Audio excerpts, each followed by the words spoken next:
I took care of a lot of NG patients on the floor that I used to work on. You guys remember what I've said I've worked on a lot? Post-surgical. Right? So why would a post-surgical patient need this? Because like maybe their stomach is still kind of like in that paralytic state.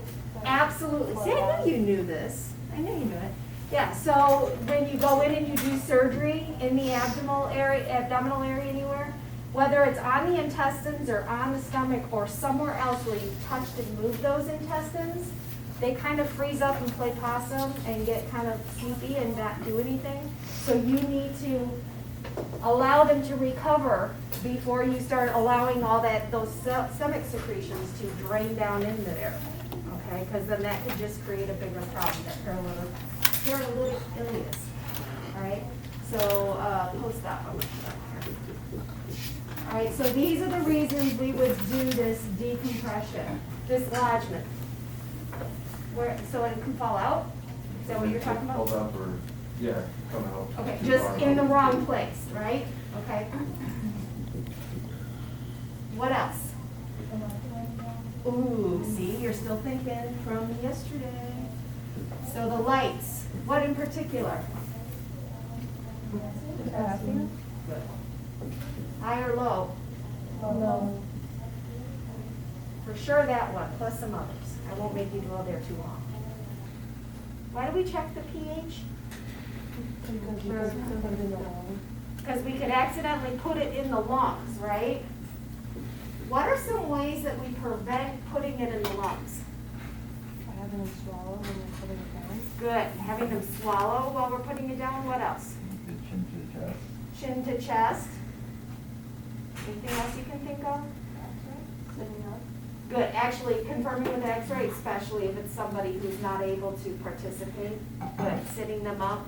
Imagine what it's like for your patients. So always bring a friend. Have a PCT or another nurse or something like that with you. All right. Besides, it's great to have them hold a cup. All right. So who's going to volunteer to come up here and show us?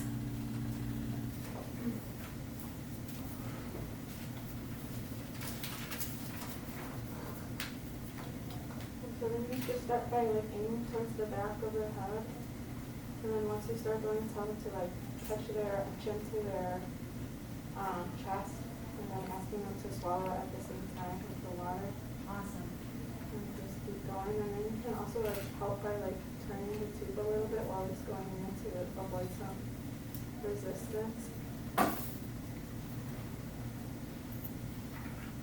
So then you just go in all the way into like it's in their to where you put on.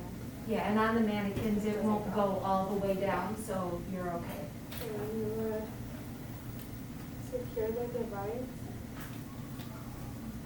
And this is another time you could have your partner help you, because I have found that if I let go of it, it can start to work its way out, especially if the patient's moving around.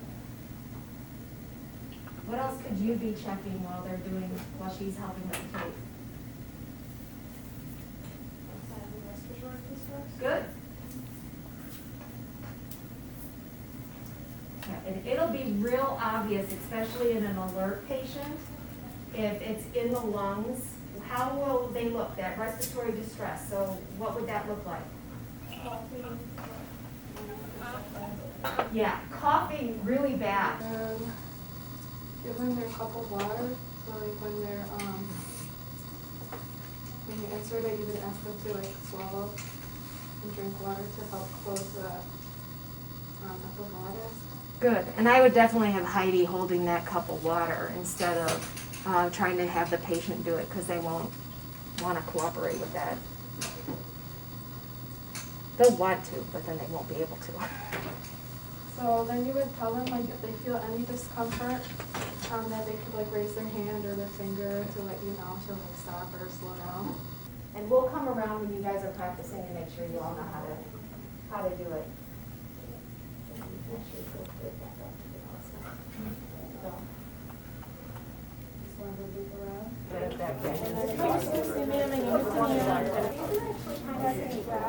Wrap it one down. He'll expire So after I do the measurement, I've got my gloves on. So I'm just gonna start by looking at her nose to see if there's any other obstructions or if the gums are falling.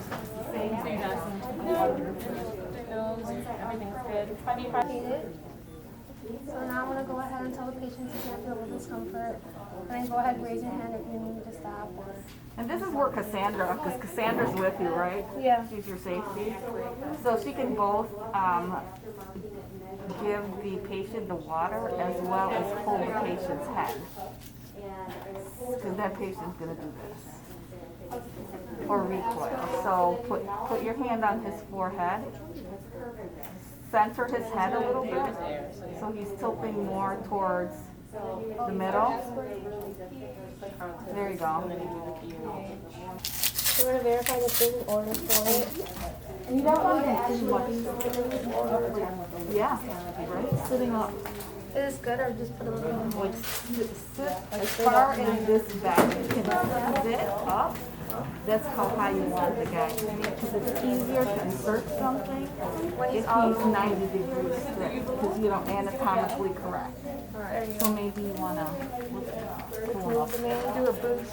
Yeah, let's do a boost. Okay, I hope I don't break this. There we go. Perfect. So this gets something in my mouth, I'm gonna get. Yeah, you have to do that. What's that?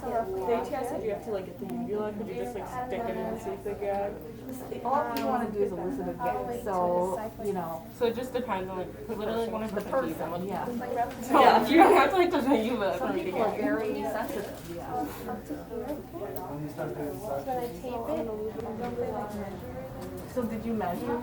Oh yeah. I measured it with this. So Okay, so there it is. Yeah. Sometimes if you can't see it and it blends well, you just kind of put a marker with a dot. Beautiful.